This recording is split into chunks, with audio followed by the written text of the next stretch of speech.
বাংলাদেশে নতুন করে একটি যাত্রা শুরু করতে যাচ্ছি, সেটা হলো আজাদি যাত্রা। আপনাদের কাছে আমাদের ব্যাখ্যা দেওয়ার আপনাদের দাবি রাখে যে কেন আমরা আজাদি যাত্রা শুরু করলাম।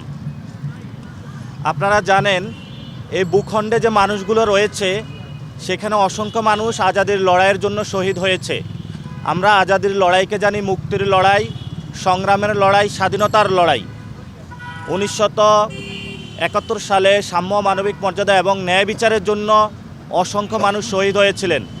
90-তে শহীদ হয়েছিলেন, 2024-এ শহীদ হয়েছিলেন। কিন্তু এই যে দীর্ঘকালীন লড়াই, সেই লড়াইয়ের অন্যতম প্রাণ পুরুষ ছিলেন আমাদের শহীদ ওসমান বিন হাদি। আমি যখন জাতীয় নাগরিক কমিটিতে ছিলাম, আমরা একসাথে কাজ করার সুযোগ হয়েছিল। পরবর্তীতে উনি সাংস্কৃতিক যে আগ্রাসন আছে সেই পরাধীনতার শৃঙ্খল থেকে বাংলাদেশকে মুক্ত করার জন্য সাংস্কৃতিক আজাদির প্রোগ্রাম চালিয়েছিলেন বাংলাদেশে। কিন্তু এই ঢাকা 8-এ রাস্তায় দিনে দুপুরে আজাদির কথা বলার কারণে তাকে গুলি করে হত্যা করা হয়, শহীদ করা হয়। কিন্তু আজকে 20তম দিনের কাছাকাছি আমরা এসে পৌঁছেছি শহীদ হওয়ার।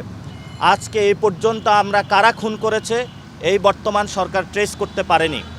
তো এই বর্তমান সার্বিক যে পরিস্থিতি রয়েছে, এই পরিস্থিতিতে জাতীয় নাগরিক পার্টি যে নির্বাচনকালীন একটি সময় এসেছে, সেই সময়টাতে আমাদের সামনে দুইটি অপশন ছিল। একটি হলো আজাদির জোট, আর একটি হলো গোলামির জোট। যেখানে আমাদের সংস্কৃতির পরাধীনতা রয়েছে, অর্থনৈতিক পরাধীনতা রয়েছে, রাজনৈতিক পরাধীনতা রয়েছে।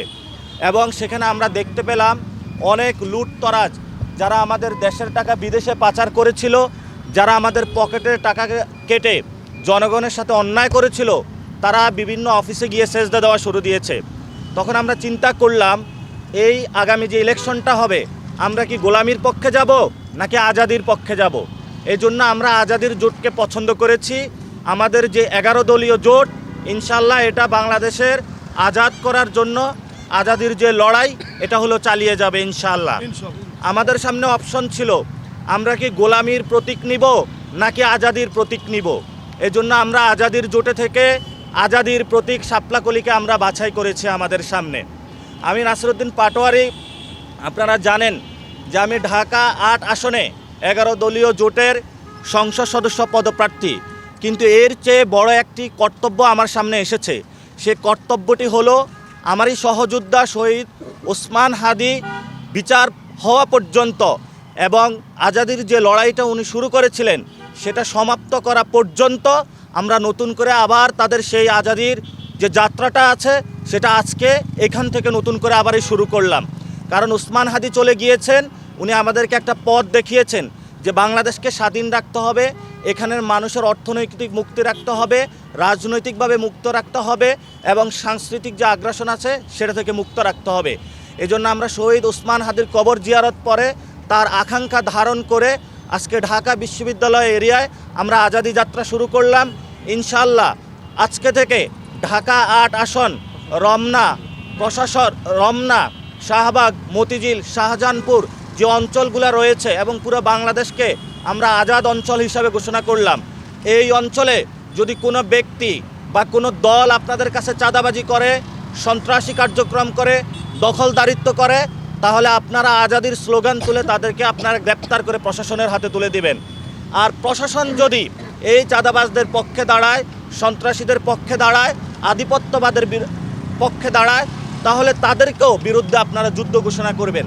কারণ আপনার সন্তান এবং অনাগত সন্তান যারা আসতেছে এই পৃথিবীতে, আপনি যদি তাদেরকে রক্ষা করতে চান তাহলে আপনাকে চাঁদাবাজি, সন্ত্রাস, দুর্নীতি, বৈষম্য, লুটতরাজের বিরুদ্ধে দাঁড়াতে হবে। একটি সার্বভৌম, ইনসাফ এবং মানবিক মর্যাদার বাংলাদেশ গঠন করতে হবে। এই দাবিগুলো নিয়ে আমরা রাজপথে নেমেছি। সহযোদ্ধারা ঢাকা 8 আসনের প্রত্যেকটা অলিগলিতে আমরা ঘুরে বেড়াবো। আজকে সারাদিন আমরা ঢাকা বিশ্ববিদ্যালয়ে থাকব।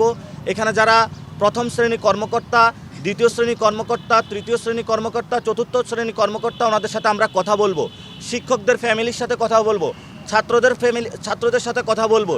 এই জন্য কথা বলবো যে আমাদের শহীদ ওসমান হাদি যে আজাদির লড়াইটা শুরু করেছিলেন, সে আজাদির লড়াইটা আমরা ইনশাল্লাহ চালিয়ে নিয়ে যাব এবং এই আজাদির লড়াই আমরা সমাপ্ত করা পর্যন্ত আমরা আগেও শপথ করেছিলাম ঘরে ফিরে যাব না, ভবিষ্যতে আমরা এই আজাদের যাত্রাটা ইনশাআল্লাহ বাংলাদেশকে একটি স্বাধীন, মুক্ত এবং আমরা যে নিরাপত্তার জন্য 24-এর আমাদের ভাইরা শহীদ হয়েছিল বাংলাদেশকে স্বাধীন করার জন্য, তাদের সেই আকাঙ্ক্ষাকে ধারণ করে আমরা এগিয়ে যাব। আপনারা জানেন এই ঢাকা বিশ্ববিদ্যালয়ে কয়েকদিন আগে সাম্য হত্যাকাণ্ড হয়েছে ছাত্রদলের, তার বিচারটুকু আমরা আজ পর্যন্ত পাইনি। শুধু তাই নয়, আমরা যে ভাস্কর্যের সামনে দাঁড়িয়ে আজকে এখানে প্রোগ্রাম করছি, এটি একটি সন্ত্রাস বিরোধী রাজু ভাস্কর্য। এই সন্ত্রাস বিরোধী রাজু ভাস্কর্য সন্ত্রাসের বিরুদ্ধে প্রতীক হয়ে দাঁড়িয়ে রয়েছে। এখানে রাজুর এখানে প্রতীক রয়েছে, যাকে সন্ত্রাসীদের নির্মম গুলিতে হত্যা করা হয়েছে। সাম্য হত্যাকাণ্ডের বিচার পায়নি, হাদি হত্যাকাণ্ডের বিচার পায়নি। সকল হত্যাকাণ্ডের বিচারের দাবিতে আমরা মাঠে নামতেছি। দ্বিতীয়ত বিষয় হলো, আপনারা জানেন ভারতীয় আধিপত্যের বিরুদ্ধে রাজু ভাস্কর্যেই আমি 54 দিন অবস্থান করেছিলাম। আমাদের মুসলিম ভাইদেরকে ভারত থেকে এই দেশে পাঠিয়ে দেওয়ার তারা ব্যবস্থা করেছিল, আমরা সেগুলোর বিরুদ্ধে দাঁড়িয়েছিলাম। আমি সেদিন ঘোষণা দিয়েছিলাম, আমি একা হলেও বাংলাদেশে দাঁড়িয়ে থাকব, কিন্তু বাংলাদেশের সার্বভৌমত্ব প্রশ্নে আমরা কখনো আপোষ করব না। শুধু তাই নয়, আমরা বিভিন্ন জায়গায় খোঁজ পাচ্ছি প্রশাসন একটি দলের দিকে হেলে পড়েছে, অর্থাৎ সেই দলটি হলো বিএনপি। সবাই বিভিন্ন জায়গায়, যখন আমাদের তারেক রহমান বাংলাদেশে এসেছেন আমরা তাকে স্বাগত জানিয়েছি, কিন্তু বিভিন্ন কর্মকর্তা কর্মচারী প্রশাসনের তারা রোডের পাশে গিয়ে তারেক জিয়াকে অফিস বাদ দিয়ে হলো সালাম বিনিময় করেছিলেন। এই কর্মকাণ্ডগুলো আমরা শেখ হাসিনার আমলে দেখেছি, কিন্তু আমরা এই বর্তমান বাংলাদেশের কর্মকাণ্ডগুলো দেখতে চাই না। এজন্য আমরা বলবো যে আজাদির প্রতীক শাপলা প্রতীকে থাকুন, যেগুলো গোলামির প্রতীক বাংলাদেশের মানুষকে, ঢাকা 8 আসনের যারা ভোটার তাদেরকে বলবো কোনো গোলামির প্রতীকের সাথে যাবেন না, কোনো মাফিয়াতন্ত্রের সাথে যাবেন না, সন্ত্রাস চাঁদাবাজের সাথে যাবেন না। ইনশাআল্লাহ ঢাকা বিশ্ববিদ্যালয় থেকে আমরা আন্দোলন শুরু করেছিলাম, আবার এই গণতান্ত্রিক যে সংগ্রামের লড়াই, এটা ঢাকা বিশ্ববিদ্যালয় থেকে আবার আমরা শুরু করেছি। প্রত্যেকটা অলিগলিতে আজাদির স্লোগান নিয়ে আমরা যাব এবং আমাদের যে শপথ করেছি সেই শপথে বলিয়ান হয়ে আগামীর পার্লামেন্টে ইনশাল্লাহ আমরা যাব আজাদির পক্ষে হয়ে। এই দোয়া এবং কামনা রেখেই ইনশাল্লাহ সকল ঢাকা 8 আসনের ভোটারদের কাছে আমি আহ্বান রাখবো যে আপনারা শাপলাকলিকে বিজয় করবেন, আজাদির পক্ষে থাকবেন, গোলামির পক্ষে থাকবে না, নতুন বাংলাদেশ পুনর্গঠনে সবাই ঐক্যবদ্ধভাবে কাজ করবেন।